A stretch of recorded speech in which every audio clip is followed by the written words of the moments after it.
Hi friends, నేను చిన్ని లక్ష్మి. ఇది విన్నారా? ఇది మీకు తెలుసా? ఎందుకు వెహికల్స్ కింద చక్రాల కింద నిమ్మకాయలు పెడతారు? దాని శాస్త్రీయంగా ఎందుకు, ఆరోగ్యం కోసమా, దేని గురించి తెలుసుకుందామా ఈరోజు? పూర్వకాలంలో ఎద్దుల బండ్లు, గుర్రాలు ఉండేవి. అవి ఎక్కువగా తిరుగుతూ ఉండడం ద్వారా వాటికి పుండ్లు, గాయాలు అవుతుంటాయి.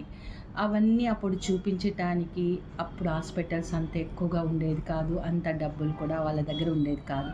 సో అందుకోసం అప్పుడు ప్రజలు ఏం చేసేవాళ్ళంటే వాటి కింద నిమ్మకాయలను పెట్టి తొక్కించడం ద్వారా అవి పుండ్లు కానీ గాయాలు కానీ మానిపోతాయి అన్నమాట. అదే వాడుకలో ఇప్పుడు మనము కొత్తగా వెహికల్స్ కొనుక్కున్నప్పుడు, స్కూటర్లు కానీ ఏదైనా కొనుక్కున్నప్పుడు చెడు కన్ను తొలగిపోవాలని అనేసి, దృష్టి తొలగిపోవాలనేసి ఈ నిమ్మకాయలు పెడతారు. ఈ నిమ్మకాయలు దృష్టి తొలగిపోతుందనేది ఒక నిమ్మకాయలు బాగా పనిచేస్తాయి. అందుకోసమే వాటిని వెహికల్స్ కింద పెడుతూ ఉన్నారు ఇప్పుడు. Thank you friends.